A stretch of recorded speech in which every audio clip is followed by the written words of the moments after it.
Orde Baru, pemerintahan yang berkuasa selama 32 tahun di bawah mandat Presiden Soeharto ini menyimpan banyak goresan emas maupun coreng dalam sejarah Indonesia.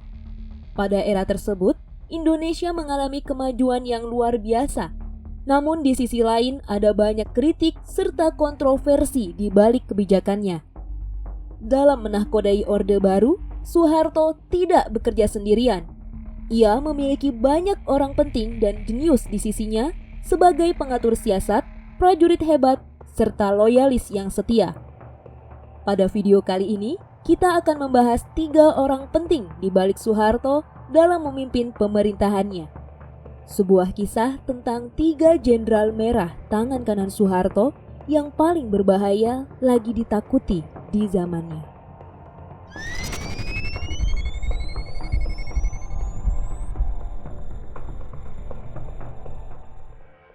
Laksamana Sudomo. Sudomo lahir di Malang 20 September 1926. Di antara 3 nama Jenderal Merah Orde Baru, Laksamana Sudomo adalah satu-satunya yang berasal dari Angkatan Laut. Karirnya sangat cemerlang.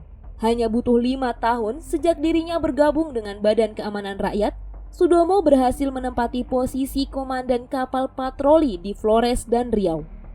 Selain itu, Sudomo juga terlibat dalam peristiwa heroik pertempuran 3 kapal perang RI di perairan Laut Aru yang mengabadikan nama Yosudarso dan KRI Macan Tutul. Kedekatannya dengan Soeharto mulai terbentuk sejak Soeharto dan Sudomo sama-sama bertugas dalam pasukan Mandala di Makassar. Kala itu, Sudomo bertindak sebagai Panglima Angkatan Laut Mandala, sedangkan Soeharto sebagai Panglima Mandala. Saat Orde Baru terlahir lewat kontroversi besar bersejarah yang menggulingkan Soekarno dan memusnahkan Partai Komunis Indonesia, Sudomo hadir sebagai algojo untuk membersihkan tubuh Angkatan Laut dari sisa-sisa pendukung komunisme. Sikapnya yang tegas dan loyalis dengan arahan dari Soeharto ini mengantarkannya kepada posisi strategis, yakni Kepala Staf TNI Angkatan Laut, yang mana ia berhasil menggeser atasannya, Sumitro. Saat Orde Baru berlangsung, Sudomo masih berperan sebagai algojo kepercayaan Soeharto. Hal ini dikarenakan Sudomo menempati kursi kosong peninggalan sang Smiling General sendiri sebagai Panglima Kopkamtib. Selain itu, Sudomo lah yang berperan membungkam pergerakan mahasiswa yang hendak mengguncang kepemimpinan Orde Baru pada 1978. Sudomo memberangus media massa kala itu dengan mengatur berita yang akan ditampilkan dan menghentikan izin edar bagi surat kabar yang dianggap mendukung pergerakan mahasiswa. Setelah tidak ada surat kabar dan radio yang menyoroti mahasiswa, Sudomo dalam senyapnya menangkap setidaknya 143 mahasiswa yang dicap sebagai provokator dan membawa mereka ke jeruji besi.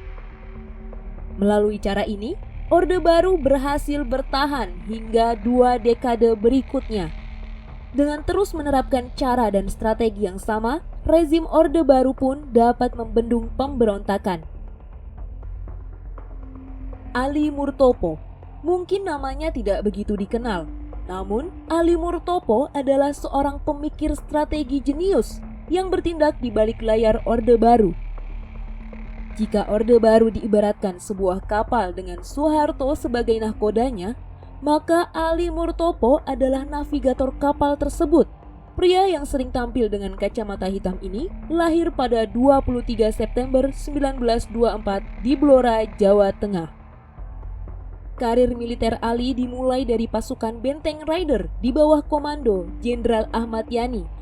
Kedekatan serta kesetiaan Ali dengan Soeharto sudah terlihat sejak dirinya berhasil menyokong Soeharto untuk menempati jabatan Pangdam Diponegoro berpangkat kolonel.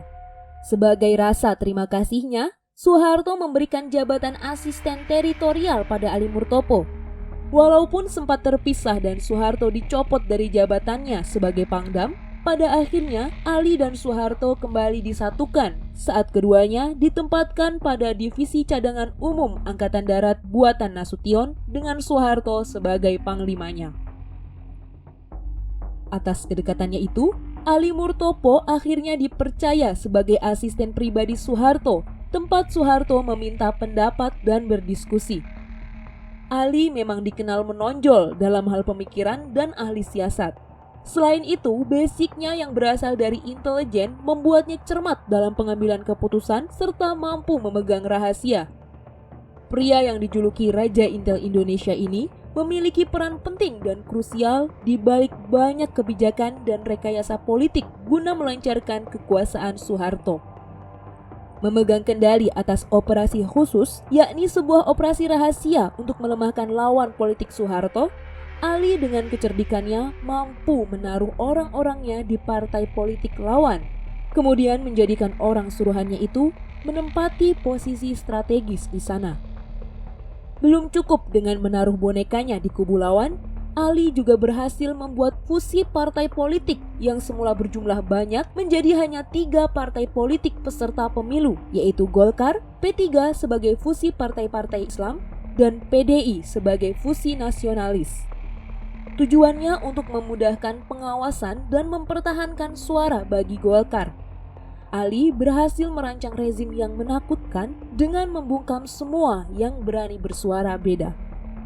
Ali membredel media massa, mengekang kebebasan pers dan kebebasan berekspresi, menyusup kegerakan Islam radikal dan mengendalikan kelompok tersebut hanya demi satu tujuan, yakni melanggengkan kekuasaan Soeharto.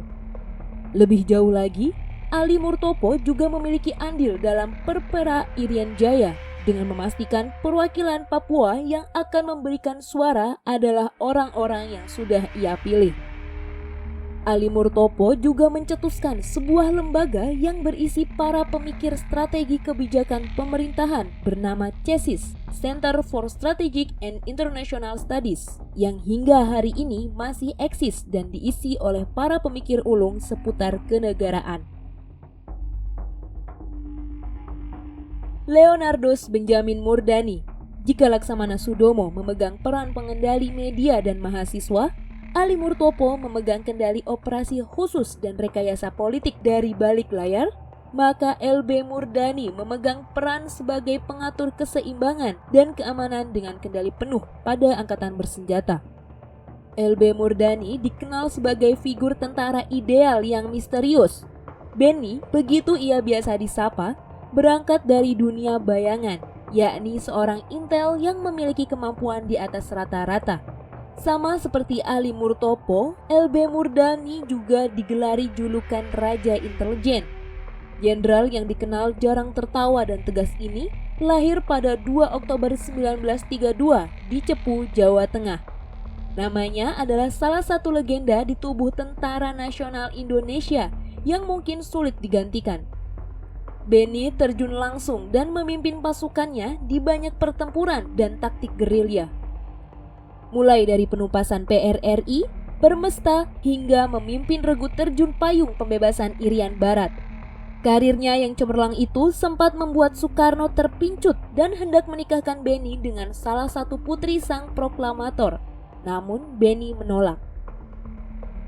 Memasuki masa pemerintahan Soeharto, nama Benny Murdani kembali menempati posisi strategis. Ia duduk di kursi yang memungkinkannya memiliki kekuasaan penuh pada operasi khusus intelijen dan eksekutor penertiban penyakit masyarakat. Saat itu, Soeharto menjadikan Benny Murdani sebagai asisten intelijen Menteri Pertahanan dan Keamanan, asisten intelijen Panglima Komando Operasi Pemulihan Keamanan dan Ketertiban, Kepala Pusat Intelijen Strategis, dan Kepala Badan Koordinasi Intelijen Negara. Benny mencapai popularitas tertingginya setelah berhasil mengatasi kasus pembajakan pesawat pertama dalam sejarah yang terjadi pada pesawat Garuda Woyla di Bangkok oleh Kopas Sanda, cikal bakal Kopassus yang kita kenal sekarang. Meski begitu, banyak pihak yang berpendapat bahwa kasus ini adalah rekayasa semata guna menaikkan nama Benny Murdani di mata publik. 2 tahun berselang dari kasus tersebut, Soeharto mengangkat Benny sebagai Panglima ABRI dan mempromosikan pangkatnya menjadi jenderal. Sejak menjabat posisi Panglima ABRI inilah, Benny membuat banyak kontroversi dan mencatat tinta gelap Orde Baru. Loyalis Soeharto ini benar-benar berhasil membungkam perlawanan publik terhadap kebijakan militer ala Orde Baru. Salah satu yang paling membekas adalah peristiwa tragedi Tanjung Priuk saat aparat dengan membabi buta menghujani rombongan demonstran yang terdiri dari remaja musola, anggota majelis taklim, dan masyarakat umum dengan peluru tajam, bahkan melindas demonstran dengan truk dari pelabuhan. Meski demikian, Orde Baru tetap mempertahankan Beni sebagai perpanjangan tangan besi Soeharto. Di sisi lain, Beni menjadi nama hitam dan dibenci kelompok agama Islam karena hal tersebut. Karir Beni meredup setelah dirinya dengan berani menasehati Soeharto untuk memperhatikan kembali bisnis anak-anaknya yang terasa sangat memanfaatkan posisi orang tua mereka dan terkesan memonopoli. Sejak saat itu, Soeharto mendiamkan Beni dan berujung pencopotan dirinya sebagai Panglima ABRI. MWviewers, itulah 3 jenderal merah legendaris yang dimiliki oleh Orde Baru. Setuju ataupun tidak, ketiganya sudah memberikan pelajaran dan menulis tinta sejarah proses berkembangnya Indonesia, khususnya di era kepemimpinan Soeharto. Jika ada tambahan, sanggahan, dan kritik yang ingin disampaikan, silahkan tulis di kolom komentar. Nantikan informasi lainnya dari MWV Mystic Channel. Sampai bertemu lagi di video berikutnya. Salam MWV Mystic Channel. Sejarah, tragedi, dan kisah horor based on true story.